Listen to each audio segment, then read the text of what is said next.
Hey guys, so we're back in the studio and we have a client here. His name is Jaguar. What's up, guys? He's BJJ champ.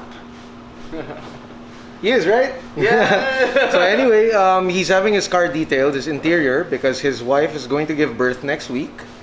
And you know, amidst the pandemic, we can't be too sure of anything. So we want to make sure that everything that we touch and we're in is clean. So how do you like the service so far? It's excellent. I mean, I really appreciate you coming all the way down here to make sure that everything's set in place. And guys, please pass by. They really take care of you over here. They really take into consideration every little detail. So Thank you very much for that. And he's going to open his gym very soon after all of this MECQ, GCQ thing. If you're into martial arts, or if you have kids that you want to get into mixed martial arts, he's the guy. And you can contact me and I can hook you up to him. All right, cool. see you guys. See ya.